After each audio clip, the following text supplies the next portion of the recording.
हमारे सनातन धर्म के अंदर स्नान का बहुत महत्व बताया गया है। यदि कोई व्यक्ति स्नान ना करे और फिर यदि वो कोई पुण्य कार्य करता है, कोई पवित्र कार्य करता है, तो वो जो है निष्फल हो जाता है और उसको राक्षस ग्रहण करते हैं। यदि मान लीजिए किसी व्यक्ति को दान करना है, अब वो बिना स्नान किए हुए दान कर देगा तो क्या होगा? उसका जो फल प्राप्त होगा वो क्या है? वो राक्षसों के पास चला जाएगा। देवताओं की प्रसन्नता के लिए, देवताओं की पूजा पाठ करने के लिए कोई व्यक्ति बिना नहाए धोए यदि करता है तो उसका फल जो होगा वो भी राक्षस ग्रहण करेंगे। उस मनुष्य को या देवताओं को कोई भी लाभ नहीं मिलने वाला है। इसलिए स्नान के कई नियम बताए गए हैं सनातन धर्म में। यदि हम उनका पालन करेंगे तो हम अपने जीवन को सुखी बना सकते हैं। कौन सी दिशा में स्नान जो है वो बैठ करके करना चाहिए, इसके बारे में भी हमें बताया गया है, और कैसे करना चाहिए इसके बारे में भी हमें बताया गया है। कैसे प्रारंभ करना चाहिए इसके बारे में भी हमें बताया गया है। कौन से दिन, कौन से समय हमें जो है वो रात्रि को स्नान करना चाहिए, और कौन से समय, कौन से दिन जो है वो दिन में स्नान करना चाहिए, इसके बारे में भी बताया गया है। तो जो पुरुष होता है उसको स्नान हमेशा सिर से प्रारंभ करना चाहिए।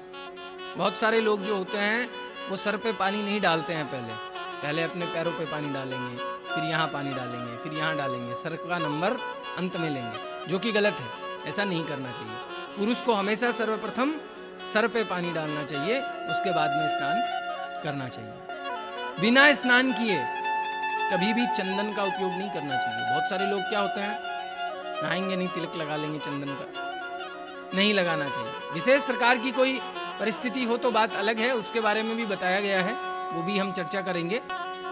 लेकिन स्नान करना यदि संभव है तो स्नान करना चाहिए। बिना स्नान किए हमें कभी भी चंदन आदि नहीं लगाना चाहिए। स्नान के बाद अपने अंगों पर कभी भी तेल की मालिश भी नहीं करनी चाहिए। बहुत लोग क्या करते हैं, नहाने के बाद में भैया यहाँ तेल ऐसे मल रहे हैं पूरे शरीर पे। ऐसा नहीं करना चाहिए। ऐसा करने से हमारे शरीर में रोग उत्पन्न होते हैं। हमारा शरीर जो है वो क्या बन जाएगा?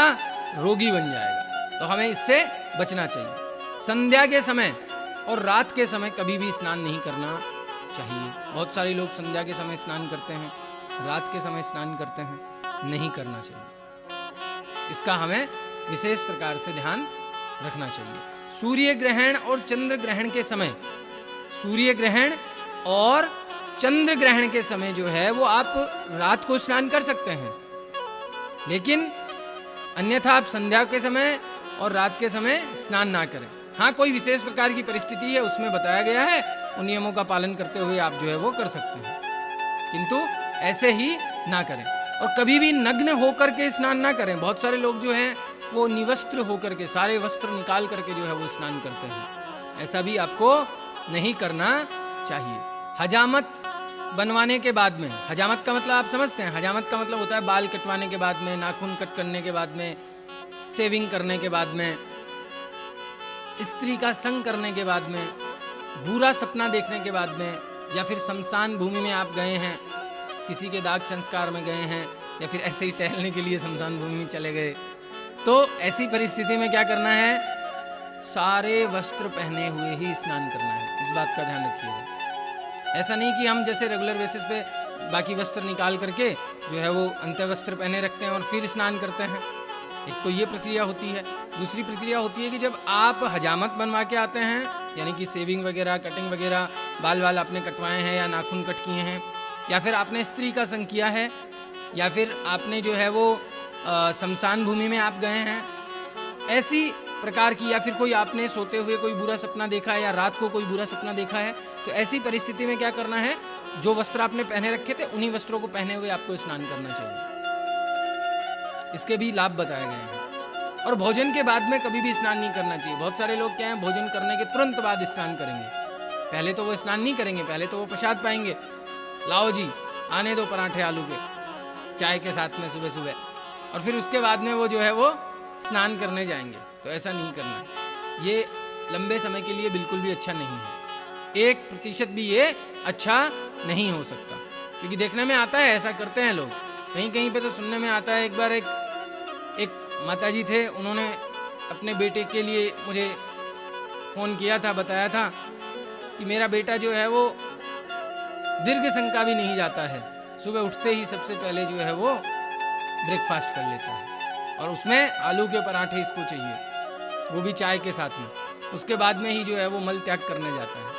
तो ऐसा करने से क्या होता है कि हमारा शरीर जो है ना, उसमें अनेक प्रकार के रोग उत्पन्न हो जाएंगे। तो ऐसा नहीं करना चाहिए, ध्यान रखना चाहिए। भोजन किया, तुरंत भोजन करने के बाद में जो है वो स्नान करने कदापि नहीं जाना चाहिए। इसका हमें ध्यान रखना ही रखना है। और मल त्याग करने के बाद में तुरंत हमें जो है वो स्नान करना चाहिए। बहुत सारे लोग देखने में आता है, क्या करते हैं कि मल का त्याग करेंगे, मल त्याग करने के बाद में जो है वो अपने बेडरूम में भी आ जाएंगे, जो मंदिर का स्थान है वहाँ पे भी चले जाते हैं। तो मल त्याग करने के बाद में मैं तो यही कहूँगा कि तुरंत आपको स्नान करना चाहिए। बाकी की जो आपकी डेली बेसिस की जो चीज़ें हैं जिनका आप यूज़ करते हैं या जो पवित्र चीज़ें हैं उनको नहीं छूना चाहिए, उनको टच नहीं करना चाहिए। मैं तो ये कहूँगा कि यहाँ से निकले हैं और यहाँ से घुस जाइए, बस इधर से निकल के आए और इसमें घुस जाओ और स्नान कर लो। यानी जो आप कपड़े पहनने वाले हैं उनको भी नहीं छूना चाहिए, वरना उनमें भी तमोगुण प्रवेश कर जाता है। इसका भी हमें ध्यान रखना चाहिए। अगर ऐसा हम करते हैं तो हम हमारे जीवन में देखेंगे कि अनेक प्रकार के लाभ हमें मिल रहे हैं ऐसा करने से। ये विज्ञान है, ये साइंस है, जिससे हमारी बुद्धि भी तीक्ष्ण होती है, हमारी जो सोचने समझने की जो शक्ति है वो भी बढ़ रही है। अनेक प्रकार के लाभ हैं अगर सभी नियमों का पालन किया जाए तो। इसलिए मल त्याग अगर आप करके आए हैं तो तुरंत आप स्नान कीजिए। कहीं पे भी जो है वो किन्हीं चीज़ों को छूना टच करना ऐसा नहीं करके, अपना हैंड वॉश वगैरह करके, कुल्ले उल्ले करके, हाथ पैर धोने के बाद में सीधा जो है वो आप अपना स्नान के लिए निकल जाइए। हाँ, मल की शुद्धि करना है, उसके लिए मैंने अलग से आप लोगों को बताया है कि मल की शुद्धि किस प्रकार की जाए। उसके लिए भी जो है वो आप सुनिएगा, आपको पता चलेगा। उसके बाद में धूप से आकर के, कई बार क्या होता है कि लोग बाहर से आए हैं, धूप से गर्मी उनको लग रही है, पसीने से लथपथ हैं और सीधा स्नान करने चले जाएंगे। ऐसा आपको नहीं करना चाहिए, भूल के भी नहीं करना चाहिए। इससे क्या होगा, एक तो आपके आंखों की जो ज्योति है वो प्रभावित होती है, वो धीरे धीरे कम हो जाएगी, आपको अंधे बन जाओगे, आप कम दिखेगा। और सिर से जुड़ी हुई बीमारियां भी जो है वो उत्पन्न हो जाती हैं यदि आप ऐसा करते हैं।